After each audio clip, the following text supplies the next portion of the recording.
Russell was one of 83 Americans held captive inside North Korea, following the seizure of the USS Pueblo spy ship in international waters, on January 23, 1968. Like today, 1968 was a period of heightened tensions on the Korean peninsula. The war that led to the division of the country had only stopped 15 years earlier, and bloody skirmishes were still common. The crew were terrified of the North Koreans. During one interrogation, after Petty Officer Donald McLaren refused to sign a confession, his guard pulled out a gun, put it to McLaren's head and pulled the trigger. The unloaded weapon clicked, and McLaren passed out. Mock executions like this were routine, as were beatings which seemed like they would never end. That night in the forest, as Russell shivered and slipped on the icy ground, he became ever more convinced the end had come. Alarmed seizure of the Pueblo remains one of the most embarrassing incidents in U.S. military history. The first hijacking of a naval vessel since the Civil War, 153 years earlier. The incident reconstructed here from top-secret diplomatic cables, CIA, NSA and State Department reports and interviews. Within testimonies from the crew raised tensions in the region to near breaking point. 50 years on, it remains the closest the world came to a Second Korean War, one that cables show U.S. generals were prepared to use nuclear weapons to fight, and could have sucked in both the Soviet Union and China. That the Pueblo's seizure did not result in war was the result of months of careful diplomatic negotiations between North Korea and the U.S., held in near secret at Panmunjom, the so-called truce village on the demilitarized zone DMZ between North and South Korea. As those negotiations dragged on, the crew of the Pueblo were beaten, tortured, and forced to sign increasingly ludicrous confessions, even as they fretted they would face further punishment on return to the U.S. if they ever got back. Capture it was a lousy mission from the start. After leaving the Japanese port of Sasebo on January 11, the crew of the Pueblo had to deal with equipment failure, frigid weather that meant ice had to be constantly chipped off instruments, and rough seas. When the crew wasn't vomiting from seasickness, they were bored and listless. Most had little to do as the spy ship's instruments listened in on North Korean communications from international waters, taking special care not to cross the 19-kilometer 12-mile maritime border claimed by Pyongyang. Things finally picked up on January 22, when two North Korean fishing ships circled the Pueblo, their decks packed with people straining for a look at the American ship, some holding binoculars and cameras. Russell was the ship's cook. He came out from the galley to look at the North Koreans going to bed that night. He remembers how he remarked that was pretty exciting today, only to have a more senior sailor smile and tell him just wait until tomorrow. He was back in the galley preparing dinner when the North Koreans returned, this time in force. A heavily armed subchaser circled the Pueblo and hoisted signal flags heave to, or I will open fire. The Pueblo responded that it was in international waters as an urgent message was sent, warning Naval Command in the Japanese port of Kamasaya a potential crisis was unfolding. Four smaller torpedo boats soon joined the subchaser and began circling the Pueblo as two MiG fighter jets flew by overhead. Buff's ship was hopelessly outgunned, but he was in international waters and he knew other U.S. ships had experienced this type of harassment and escaped unscathed. As one of the North Korean ships approached the Pueblo with an armed boarding party on its deck, Buff ordered the helmsman to head out to open sea at full speed. Russell was outside the comms room when one of the officers inside, seeing him standing there, ran out and pulled him to the floor, screaming the North Koreans were about to open fire. All four torpedo ships raked the Pueblo with machine guns as the subchaser pumped 57mm shells into the Pueblo's forward masts, knocking out its antennas and sending shrapnel spraying across the deck. Need help, radio operated on Bailey told Kamasaya. We are holding emergency destruction. We need support. SOS SOS SOS. Please send assistance. The Pueblo's upper cabins filled with smoke as the crew frantically burned the classified documents on board and smashed equipment with hammers and axes. Buffer had ordered the ship to follow the subchaser, but seeing there was still a fantastic amount of paper to destroy, he told the helmsman to stop, to buy more time. The North Korean ship quickly fired two salvos into the Pueblo's upper deck, seriously wounding two sailors. Buffer entered the comms room and dictated a message to Kamasaya. Have been requested to follow into Wonsan, have 3 wounded and 1 man with leg blown off, have not used any weapons. How about some help? These guys mean business, he continued. Do not intend to offer any resistance. Emergency. As the Pueblo was being towed into Wonsan, its crew blindfolded and bound, Washington went into full-blown crisis mode. Confusion reigned over why so little reaction had been taken by U.S. forces in the Pacific once they realized the Pueblo was under attack. Pueblo departs Sasebo, Japan. 2 North Korean fishing boats circled the Pueblo. Pueblo attacked and captured by North Korea. President Johnson addresses the nation. U.S. and North Korean negotiators meet at Panmunjom. U.S. cable warned Panmunjom negotiations at an impasse. North Korean stage press conference with Pueblo crew. U.S. signs North Korean drafted apology. Pueblo crew released across the DMZ. Pueblo crew fly back to the U.S. Source: NSA, U.S. State Department, George Washington University. As a damning U.S. congressional investigation later found, no effort was made by the Navy to launch aircraft from the USS Enterprise, a carrier around an hour's flight from the Pueblo, nor was any attempt made to launch jets from any of the numerous bases in Japan which were the closest source of possible assistance. What planes were scrambled to help were launched from Okinawa, more than 1,400 kilometers (890 miles) away, and they lacked the fuel to make it to the Pueblo in one go. By the time they refueled in South Korea, it was too late. President Lyndon Johnson and his advisors struggled to get on top of things. They advised the government in Seoul in strongest terms not to attempt any action which could endanger the Pueblo's crew. This was a distinct possibility as, days before, North Korean assassins had come within 100 meters of the Blue House, South Korean President Park's official residence. The 2 countries were still technically at war as they remain today, and as the Pueblo was being captured, South Korean commandos were busy hunting down and killing the remaining North Korean hit squad. Even as Washington urged caution in Seoul, the U.S. military was told to prepare for forceful action, and 12 different military solutions were drawn up, including sailing a ship to the same location where the Pueblo was seized in a show of defiance, bombing North Korean bases and airfields, and dropping anti-ship mines into its major ports. Ultimately, Johnson rejected all active military options, choosing instead a show of force, ordering hundreds of U.S. combat aircraft and an armada of 25 warships, including 3 aircraft carriers, to South Korea. As a top-secret cable warned, once the U.S. took retaliatory actions involving the use of military force against North Korea, the chances of obtaining early release of the crew and ship would be virtually eliminated. Moreover, retaliation would probably bring the Chinese and Soviets more directly into the situation, the memo said, adding the risks of an enlargement of the crisis and actual hostilities would be increased. Hostages arriving in Wonsan in the aftermath of the initial capture, the Pueblo crew were divided into 2 groups and, still blindfolded, loaded into vehicles. They were taken to a train station, where a large crowd of people who had gathered yelled anti-American slogans, spit on and hit the crew members. After almost 10 hours on the train, the crew reached Pyongyang and the barn. From the moment their ship was boarded onwards, one of the most disturbing things for the crew was the North Koreans' total and complete hatred for the U.S. crewmen. You could just feel it, Russell recalled in an interview with CNN. It bewildered the young Americans, many of whom had no thoughts about North Koreans one way or another. WASNT until much later he learned of U.S. activities during the Korean War WED. Bombed the crap out of North Korea, killed over 1/3 of the population.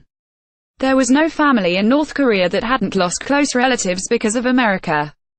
This hatred, which previously manifested itself in random violence and cruelty, made it all the more likely to the crew that their North Korean captors would eventually execute them. On Night in the Snow, Russell had visions of Nazi mass graves, Poles, Russians and Jews shot and bundled into hastily dug holes by the SS. But after what felt like an eternity of walking, the men came upon a small building. Inside were taps and buckets of water for the men to wash themselves with. The North Koreans had no intention of killing their hostages. The seizure of the Pueblo had been a major propaganda victory for Pyongyang, and forcing the U.S. to grovel to get its men back would make it even better. The crew was moved to another location, the farm, where things got marginally better. They were told they would be kept there until the US apologized. The crew thought this was impossible, but unbeknownst to them, after months of futile negotiations at Panmunjom, Johnson's administration was preparing to do just that. Negotiations following the end of the Korean War in 1953, a 4-kilometer (2.5-mile) wide, highly fortified demilitarized zone (DMZ) was set up between the two countries. In the center sits the Panmunjom Joint Security Area, where South and North Korean soldiers stand watch meters away from each other.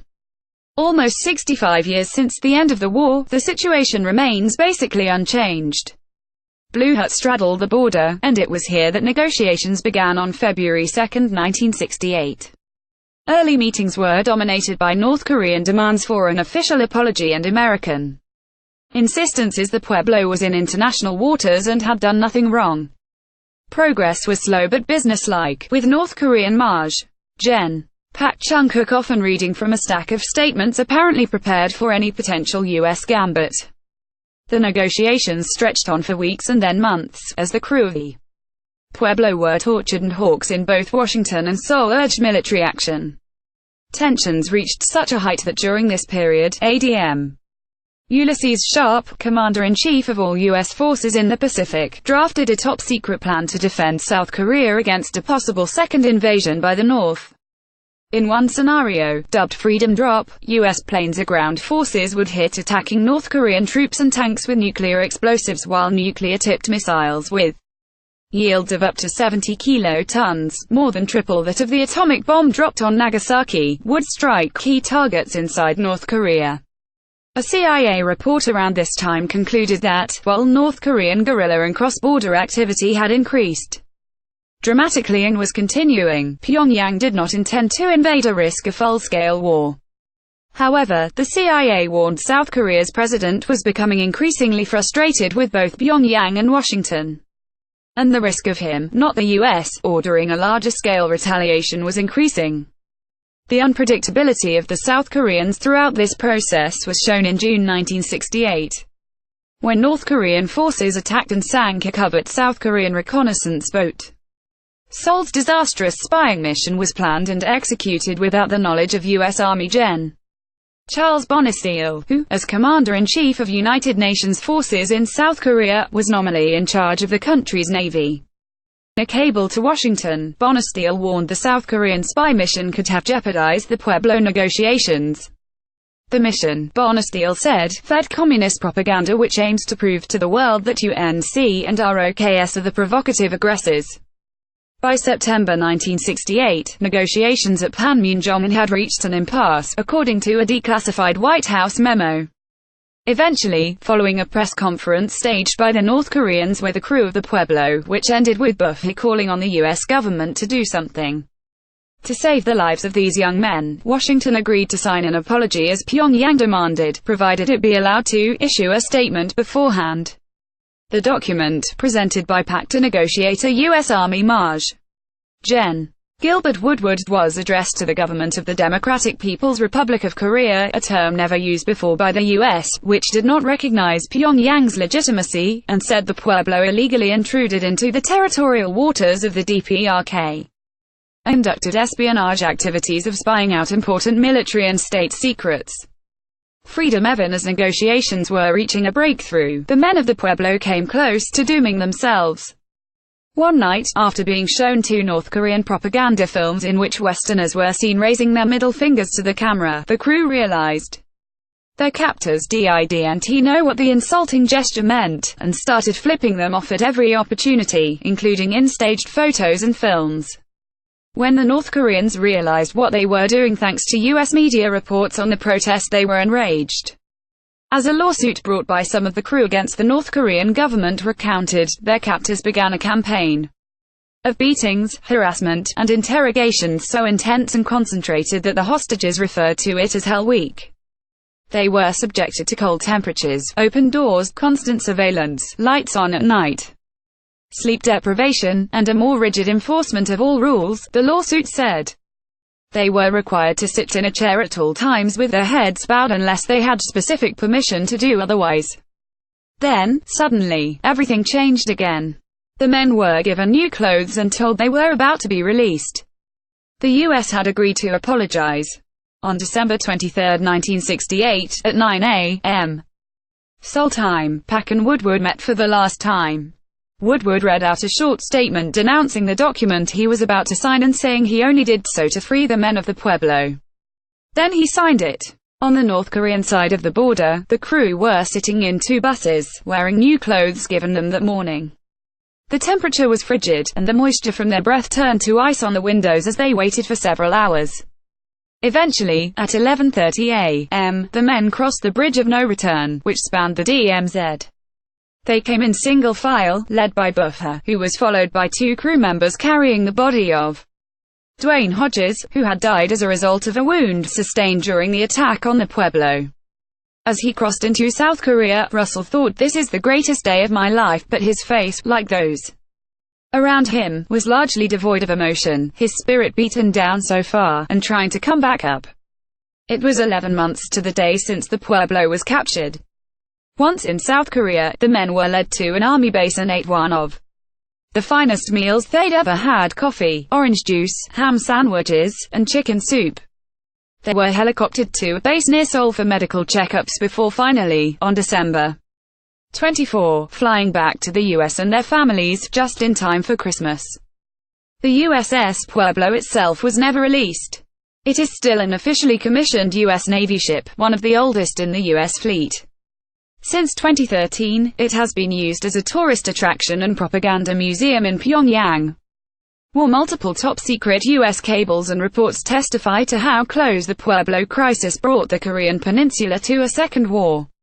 In the 13 months prior to the Pueblo incident, there were 610 violations of the armistice agreement by North Korean troops, 200 of whom were killed while the wrong side of the DMZ. At the same time, North Korea repeatedly complained of infiltrating naval craft and armed espionage vessels along its coast, threatening retaliation. "Any idiot could tell things were escalating," Russell told CNN recently. Things only got worse following the Blue House incident, of which the crew of the Pueblo were never informed. "They should have told us to get the hell out of there, and they didn't," Russell said. A scathing report by the Congressional Committee on Armed Services largely agreed, criticizing the planning of the mission, the lack of support or protection for the Pueblo, and the absent or sluggish response by military commanders once the crisis got underway. The Navy had no contingency plans whatsoever to provide for going to the rescue of the USS Pueblo in an emergency, the report said. The history of the Korean peninsula since the war which split it is littered with incidents like the Pueblo, though the ship's seizure was by far the worst. At times of the greatest tensions, communication has been cut off between Pyongyang and Seoul and Washington, leaving all parties to guess at what the other's intentions are. A repeat of the Pueblo incident today would be even riskier, with North Korea possessing a nuclear arsenal Kim Il-sung could have only dreamed of, and pressure building in Washington to take preemptive military action against it. Ultimately, what avoided war in 1968 could be what avoids it today: sitting down and talking. This month, North and South Korea did just that, reopening communication lines for the first time in more than 2 years. Edited by Steve George. Graphics by Natalie Leung.